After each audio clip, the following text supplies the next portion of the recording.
ఈరోజు మనతో పాటు ఆస్ట్రో వాస్తు స్పిరిచువల్ కౌన్సిలర్ కళ్యాణ్ రెడ్డి గారు ఉన్నారు. నమస్కారం సార్. నమస్కారం. సార్, ఇప్పుడు చాలా ఇళ్లలో మనం చూస్తున్నాము.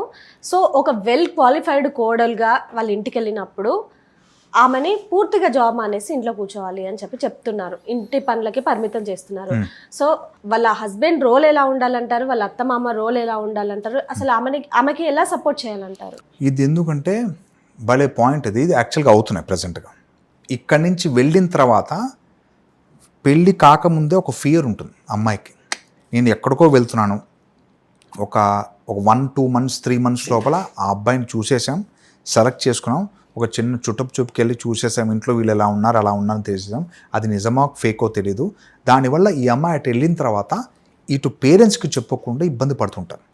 అయితే ఫస్ట్ సెలక్షన్లో కొంచెం సెట్ చేసుకోవాలి, ఎన్షోర్. అందుకే ఒకవేళ నేను జాబ్ చేయాలి, క్వాలిఫై ఎందుకు అయ్యాం?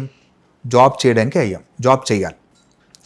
జాబ్ చేస్తున్నప్పుడు నువ్వు రిజైన్ చేస్తే నాకు ఈ జాబ్ రిలేటెడ్ పాయింట్ చెప్పకూడదు. నాకు నువ్వు జాబ్ చేయాలి, నువ్వు జాబ్ ఆపేసావు మనీ, నా వర్క్ని రీప్లేస్ చేసే కెపాసిటీ ఉండకూడదు. నేను జాబ్ ఆపేస్తే నాకు ఇంత అమౌంట్ నా అకౌంట్లో వేయి, అప్పుడు మానేస్తాను. Safe, excellent. నేను ₹1,00,000 శాలరీ వస్తే నువ్వు ₹1,00,000 నాకు అకౌంట్లో ఏనా వేస్తే నేను ఆరామ్గానే ఐ డోంట్ వర్క్, బికాజ్ నాది ఫ్యూచర్ ఇన్కమ్. నాకు ఇది ఎందుకు చేయాలంటే హస్బెండ్ వైఫ్కి స్వీట్ నథింగ్స్ ఉండదు, బాండింగ్ ఉండదు. బాండింగ్ లేకపోతే వైఫ్కి ప్రాబ్లం వచ్చినా, హస్బెండ్ ప్రాబ్లం వచ్చినా కనెక్ట్ అవ్వరు. ఓకే అని మెసేజ్ చేస్తుంటారు తప్ప, దెబ్బ తగిలిందా వేసావా డాక్టర్ దగ్గరికి వెళ్ళావా అంతే తప్ప ఎక్కువ కనెక్ట్ అవ్వరు. అందుకే బాండింగ్ వచ్చేంత వరకు be strict, be simple, be confident. ఈ 3 కంపస్ ధైర్యంగా ఉండాలి. మీరు చేసేది క్లారిటీ ఉండాలి. మీరు ఏది హైట్ చేయకూడదు. ప్రాబ్లమ్ని మీతో పాటు మోయకూడదు. చిన్న ప్రాబ్లం వచ్చింది, అది పట్టుకుంటే పెద్దగా అయిపోతుందంట. మీకు ఛాలెంజ్ రాగానే మీకు ఫస్ట్ రెస్పాన్సిబిలిటీ ఎవరు? హస్బెండ్. ఆయనకి తోసేయాలి. అత్తగారు తిడుతున్నారు, ఇన్ఫర్మేషన్ పాస్ చేయాలి. ఎందుకు తిడుతున్నారు? క్లారిటీ ఇవ్వాలి. ఇది హేట్రెడ్ స్పీచ్లా కాకుండా అమ్మాయి కూడా చాలా తెలివిగా హ్యాండిల్ చేయాలి. అక్కడికి వెళ్ళిన తర్వాత కంప్లైంట్ మోడ్లో ఉంటే డిఫాల్ట్గా హస్బెండ్ అనేవాడు అమ్మ కూర్చియే డిఫాల్ట్. అది ఒక రేంజ్ తర్వాత బ్యాడ్గా షిఫ్ట్ అవుతుంది, మెల్లిగా వర్షన్ షిఫ్ట్ అవుతుంది. అది మన అమ్మాయికి పాపం అవుతుంది, ఎందుకంటే రాంగ్ క్యాలరీ. ఒకవేళ నిజంగా చేస్తున్నారు, ఓకే షీఈస్ గుడ్. ఇది పాజిటివ్ వేలో తీసుకెళ్తుంటే అత్తగారు కూడా అమ్మో నా కోడలు చాలా తెలివైంది, షీఈస్ వెల్ క్వాలిఫైడ్, ఆమె చాలా సిచ్యువేషన్ చాలా భలే హ్యాండిల్ చేసిందే, నేను బ్లేమ్ చేసినా ఇలా తిప్పి చెప్పిందే, నా పైన కంప్లైంట్ అవ్వకున్నాను. కానీ మీ సైడ్కి వచ్చేస్తారు టీం. నేను ఇంకోటి ఏం చెప్తానంటే, మీకు 2 వర్షన్స్ ఉంటాయి. మీకు 2 వర్షన్స్ ఉంటాయి. అమ్మాయి ఇక్కడి నుంచి అక్కడికి వెళ్ళిన తర్వాత మీరు వాళ్ళ ట్రాప్లో అయినా పడాలి, పాజిటివ్ ట్రాప్. అంటే వాళ్ళు చెప్పేది ఆహా మా అత్తయ్య గారు, మా మావయ్య గారు దేవుళ్ళు, మా హస్బెండ్ సాక్షాత్తు విష్ణుమూర్తి, ట్రాప్ పడిపోవాలి. వాళ్ళ ట్రాప్లో పడి మెల్లిగా వాళ్ళ వర్చెస్, వాళ్ళు ఏంటి వర్చ్యూస్ ఏ ఉన్నాయో దాంతో ఎంజాయ్ చేయడం ఒక పద్ధతి. లేకపోతే మీరు వాళ్ళతో పడినట్టు పడి మీ సైడ్కి అందరూ ఫ్యాన్లు అయిపోలే చేసుకోవడం. 2 ఆప్షన్. థర్డ్ ఆప్షన్ విడాకులు. సో ఈ టాపిక్ వస్తే నేను ఇది మాట్లాడను. సో మీరు వాళ్ళనే ట్రాప్ చేయాలి, ఆర్ వాళ్ళు మీ ట్రాప్లో పడాలి. 2 ఆప్షన్స్.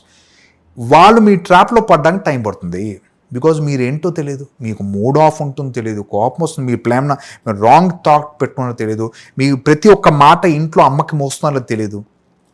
ఇక్కడికి వచ్చిన తర్వాత అక్కడ డిస్కనెక్ట్ అయిపోవాలి 1 year. మాట్లాడచ్చు, ఈ టాపిక్ మాట్లాడకూడదు. 1 year భరించాలి.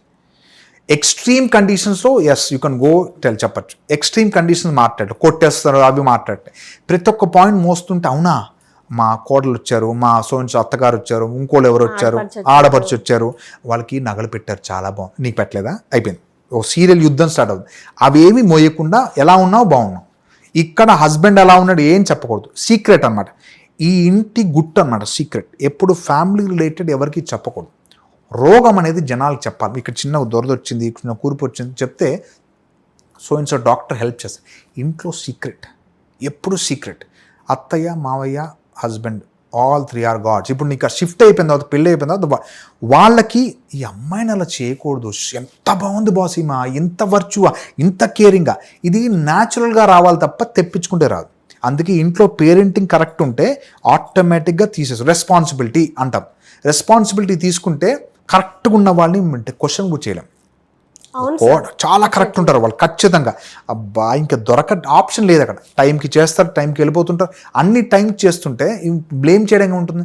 ఇది ఒకటే కాకుండా అత్త మామలు ఏం చేయాలంటే, ఒకవేళ పెళ్ళైన తర్వాత ఇంట్లో కలిసి ఉన్నారు, ఒకవేళ మీతో లేకుండా బయట ఉంటే మీరు ఎలా హ్యాండిల్ చేస్తారనే కాన్సెప్ట్ పెట్టుకోవాలి. ప్రతిసారి గంటకి వీళ్ళు వెళ్తుంటారా, వీళ్ళు మీ ఇంటి పక్కనే ఇంకో ఇల్లు తీసుకున్నారు, పెళ్ళయింది, మీ కొడుకు కోడలు మీ ఇంటి పక్కనే ఉన్నారు, మీరు రెగ్యులర్గా వెళ్తుంటారా? వెళ్ళరు. వాళ్ళ సంసారం స్టార్ట్ అయిన తర్వాత, వాళ్ళ పెళ్ళైన తర్వాత మీరు డిస్కనెక్ట్. ప్రతి దాంట్లో దూరకూడదు. హస్బెండ్ కానీ వైఫ్ కానీ వచ్చి, అంటే కొడుకు కానీ కోడలు కానీ వచ్చి మీకు చెప్తే, ఇండివిజువల్ కంప్లైంట్ ఇస్తే ఇద్దరిని పిలిచి మాట్లాడాలి. ఎప్పుడూ ఒక పాయింట్ పైన ఎత్తకూడదు. అంటిల్ మిమ్మల్ని అడిగితే తప్ప, మావయ్య గారు అత్తయ్య గారు దీనికి సొల్యూషన్ ఇవ్వండి అంటే తప్ప మీరు సైలెంట్. మీకు సంబంధం లేదు. మీకు వాళ్ళకి ఇంట్లో ఉండడానికి రెంట్ ఖర్చు తగ్గిపోయింది, సో హ్యాపీ. అలాగా ఈ పాయింట్స్ యాడ్ చేసుకుని వాళ్ళని డిస్టర్బ్ చేయకూడదు. వాళ్ళు హస్బెండ్ వైఫ్ రూమ్లో కొట్టుకున్నారు, నువ్వు వెళ్ళి డోర్ కొట్టి అడగకూడదు, సంబంధం లేదు నీకు. అంటిల్ వాళ్ళు వచ్చి నీరు అడుగు నువ్వు గైడ్ చేయగలుగుతావు అంటే తప్ప మనం డైరెక్ట్గా దీన్ని హ్యాండిల్ చేయకూడదు కూడా. పెద్దరికం పోతుంది మీరు అన్నప్పుడు. అందుకే కావాలని పెద్దరికం పొగడేస్తారు, వాళ్ళకు డిమాండ్ చేస్తారు, కమాండ్ చేస్తారు.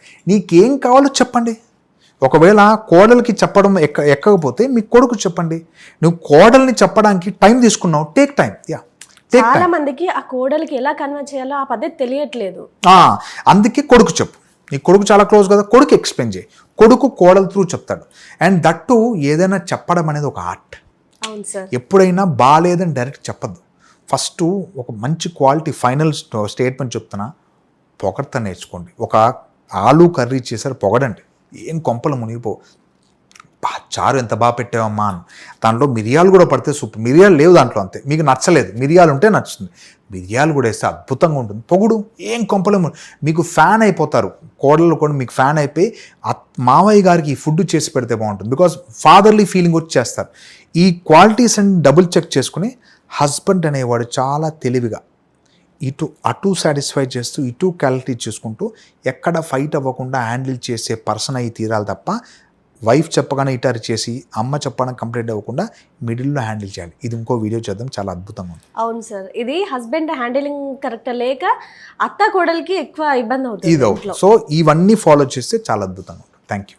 Okay, thank you so much sir. Thank you.